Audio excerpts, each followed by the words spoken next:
people get on. Thanks.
So good morning.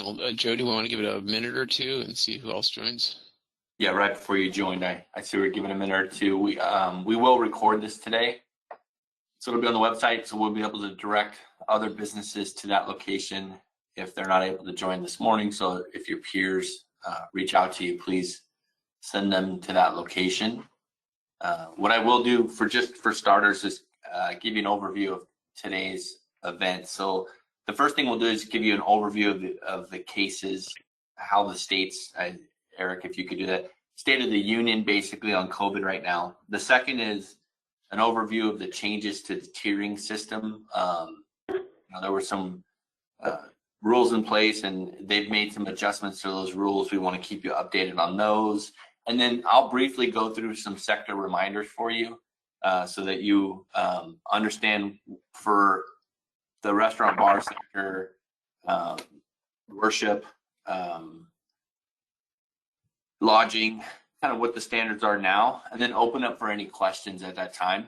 But before I get started, what I would like to do is give recognition out to Tara. I know she's on, so those of you in the community that had the opportunity to work through the application process for recovery of lost revenue and or COVID expenses. Tara did a fantastic job for the county getting that done in a very rapid method. And from all we see, it looks really awesome. So Tara, thank you for that.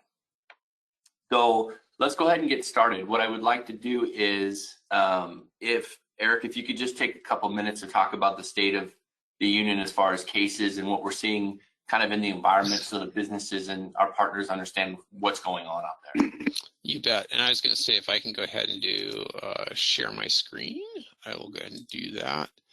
And, nothing you guys probably haven't heard already on the news or from my updates is that, we made it through the first flattening of the curve in the spring, and then when we eased up things in June, then we had a spike in July that led to the county data monitoring list, and then transitioned to the blueprint for a safer economy at the end of August. And that's kind of where we've been, is in that 4-tier system. And if you'll remember back to September, we started out in the orange tier, which was fairly sustainable for us, and then moved into the yellow tier and have remained in the yellow tier. At about the same time that the blueprint for a safer economy, the tiering system, was implemented, was about the same time the event is held annually in Sturgis. And we started seeing a wave of cases starting from that gathering and from other gatherings in the Plain States. And so the third wave, if you will, in the United States started in the Plains, moved into the Midwest, and then the East Coast, and now moving into California over the last 3 weeks or so.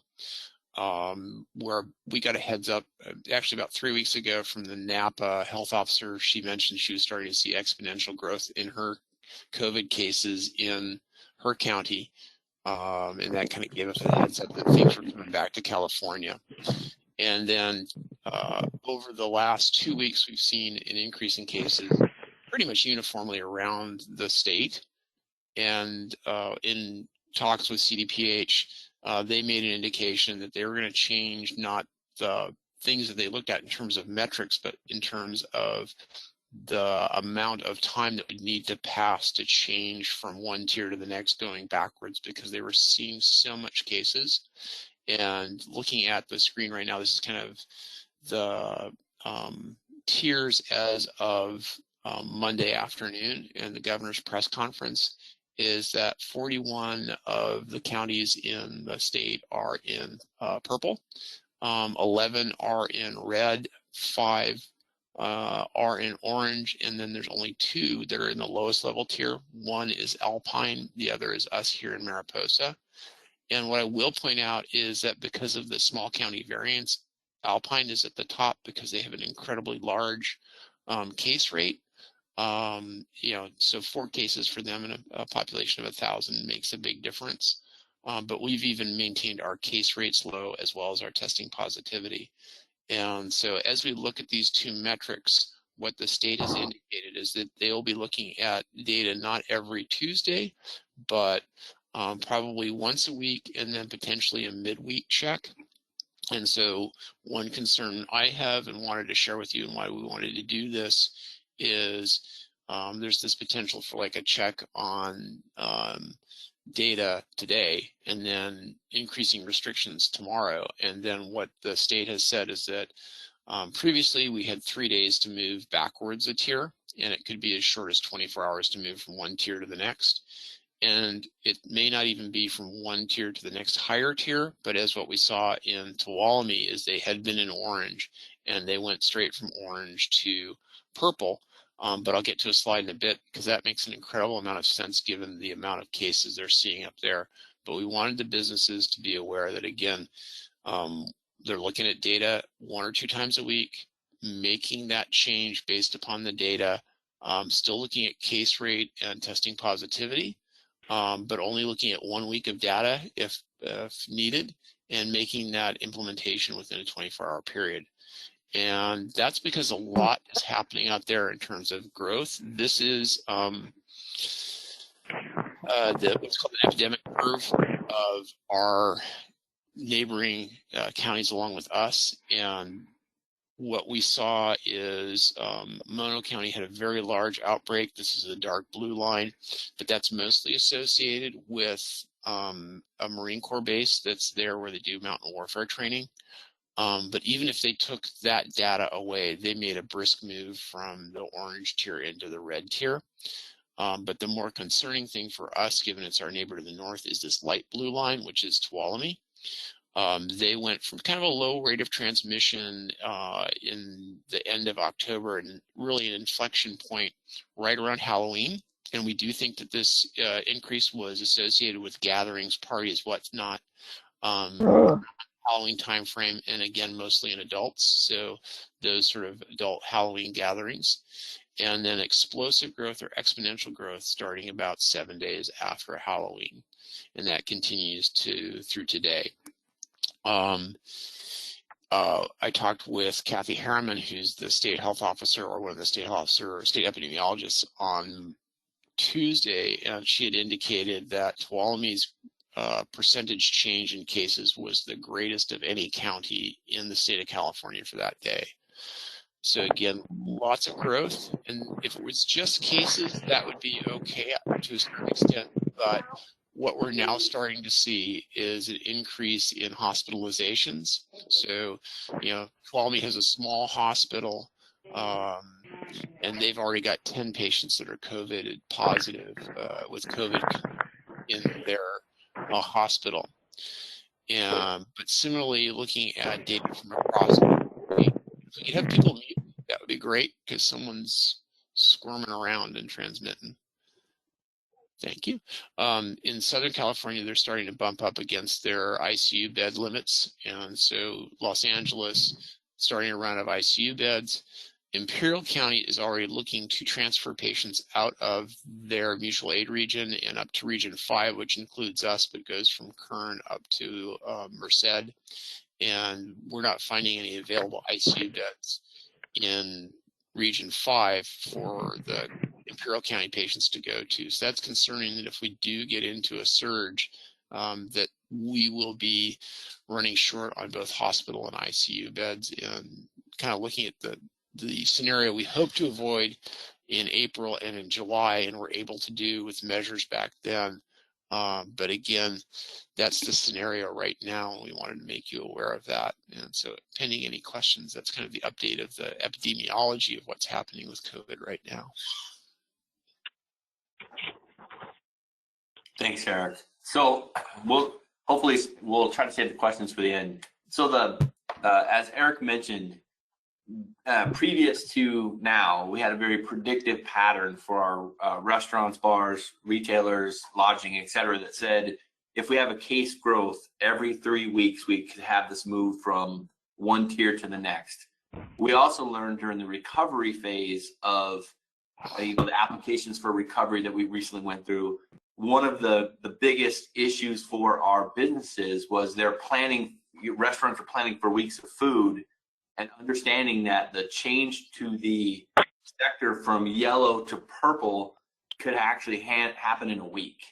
And so we don't decide that, decided by the state, but we wanted so that you can make the best decisions for your businesses that you can possibly make in this environment. The predictive for Mariposa County was great because we've had kind of a normal case rate going on, but you look at Tuolumne where they had 55 cases in a weekend, and they went directly from orange to purple. That's a significant shift for our sector. So I just wanted to remind you all real quick, and then we'll get to questions or any other updates that Eric might have for you. Currently with our restaurants and bars, we're in the yellow sector. If we were to move to orange, we would go to 50% occupancy, or 200 people could go. And bars would move to outdoor only. So currently bars are indoor, even if they don't serve food. If we were to move to red, the occupancy for restaurants drops to 25% for 100 people, and bars are closed at that time. And that's bars that don't serve food. They're closed, indoor or outdoor. And if we move to purple for the restaurant and bar industry, we would go back to outdoor dining only or takeout only. There would be no more indoor dining allowed. For retail, if we move to the red category, it would be a 50% occupancy of a retail. Purple would be 25%. For places of worship, if we go to orange, it would be 50% occupancy or 200 people. Red would be 25% or 100 people. And if we move to purple, it's outdoor only. Now that sector guidance was changed on October 20th. And I will ask Liz at one point to go ahead and, she put it up there, Safer Economy. That website has the new updated guidance, and quite a few of them changed on October 20th. So if you haven't been there lately, please go back because there's been some adjustments. And then for lodging, if we move from yellow to orange, pools and saunas at our locations are closed. And then if we go to orange, make sure I get this one right, or I'm sorry, if we go to red, we would go back to a 24-hour hold on B&Bs.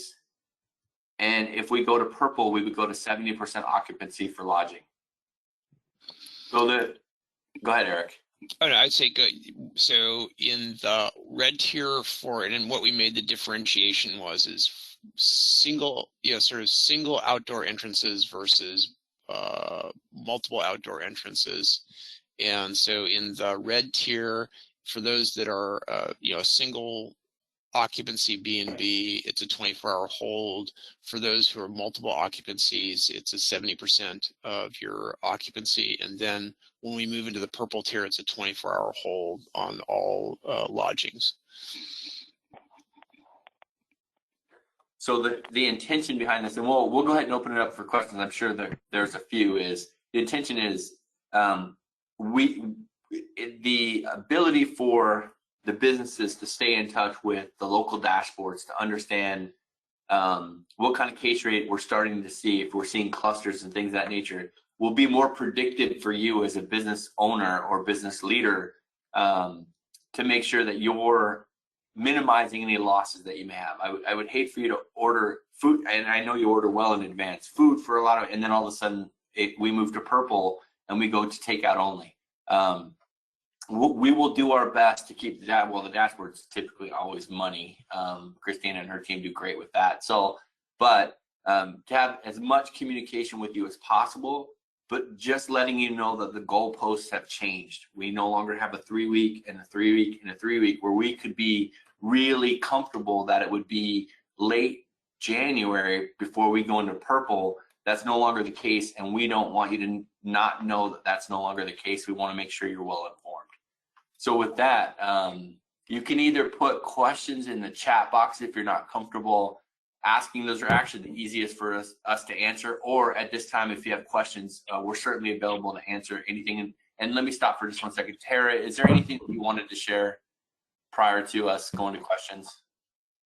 No, I think I'm good. You've definitely covered everything. And I did want to say in regards to grants, it was not just me, obviously. It was a plethora of people in the county and the Economic Development Corporation. The EDC did a great job.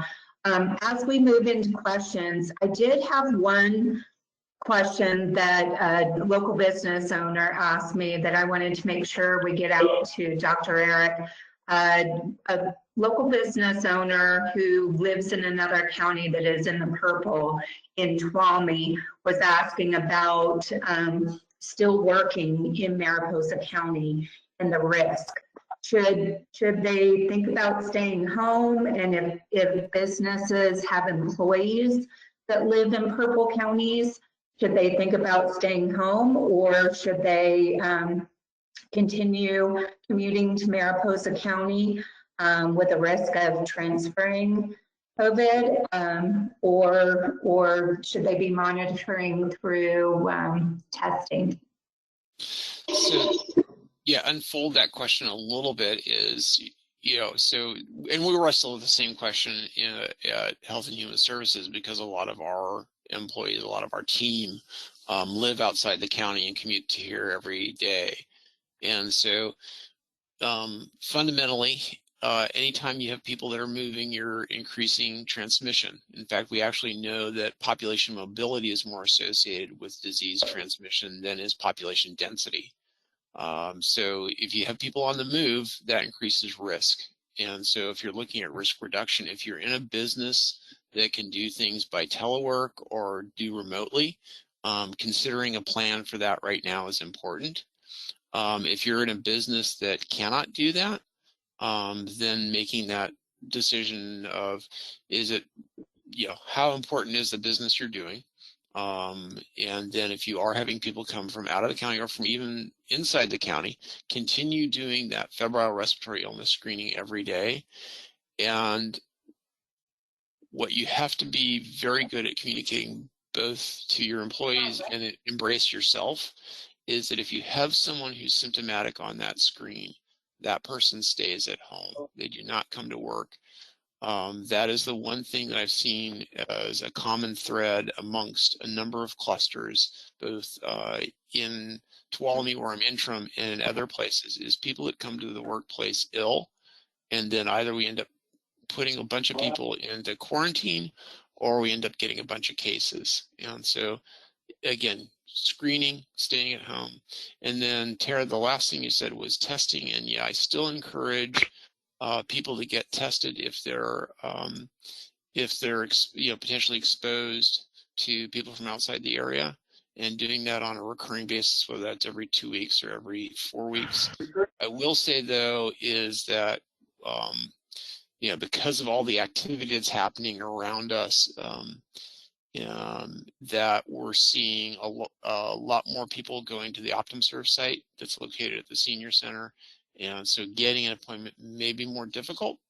But the good news, at least along that lines, is that the people that we were seeing from Tuolumne, they opened a second lane up in their OptumServe site in Tuolumne. So we'll probably see a decrease in the number of people coming from Tuolumne. And Christina just posted the FRI screening tool that we encourage everybody to use for their employees to screen them before they come into work. Tara, anything else I didn't address? No, I think you got everything. Thank you. Okay, we'll go ahead and open it up for other questions.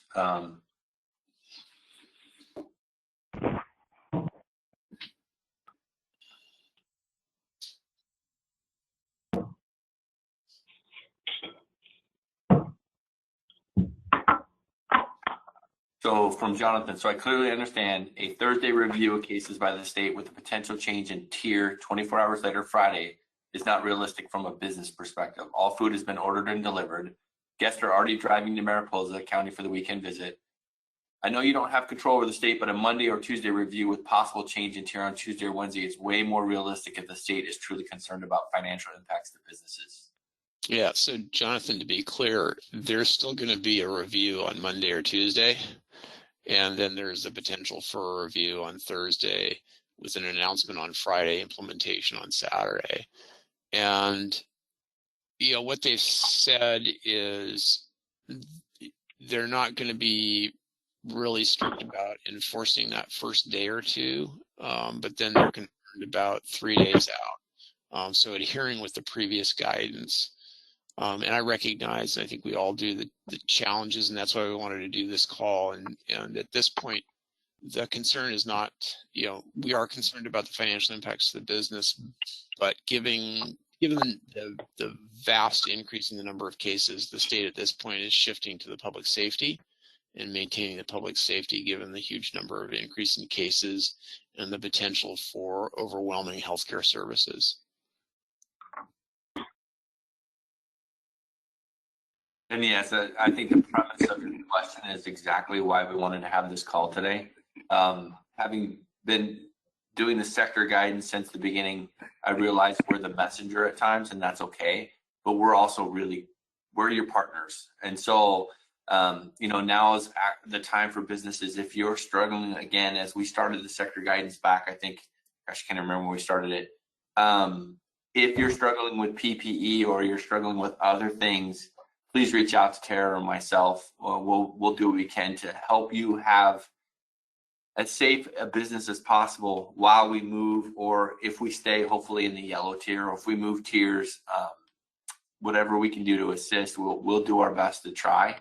But in the spirit of transparency, we wanted to let you know kind of what the rules are, and they have shifted as we've gone through this. And you know, we understand that as we have material changes, we will continue to put sector guidance out there. And yes, Jonathan, I will send you the link as soon as the call is over. Actually, I think Liz will probably do it. Any other questions? Again, you can type in the chat or on talk online. I did want to follow up that. This is Liz. I'm here from Mariposa County Health and Human Services. We do have the business opt-in email list. If you'd like to get business-specific information, please email that mariposacovid19@gmail.com. And we try to get information out to our business community as quickly as possible. And that does happen sometimes before we can get it out to the general public. So if you're not already on that email list, please reach out to us so we can get you set up with that.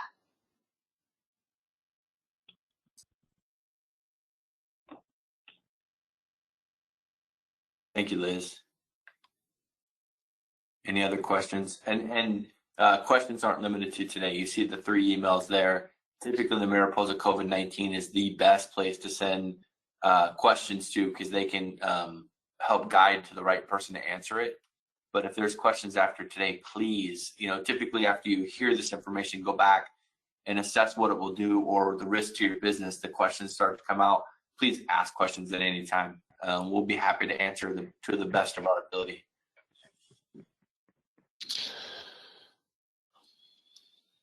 And then this is likely to come out in a press announcement today, and we don't know the details, is issues related to the curfew that the governor mentioned in his press conference on Monday. Again, we don't know how it's going to roll out, but as soon as we have details, and we will have those, we understand there's going to be a release of that today. Once we get those details, we'll push those out as well. Of course, I kind of chuckle because I'm usually in bed by 9 o'clock anyway. or maybe 10 o'clock, so curfew is not going to impact me. And I think that's true for a lot of Mariposans, but I know our visitors like staying out late. So we'll let you know how that rolls out.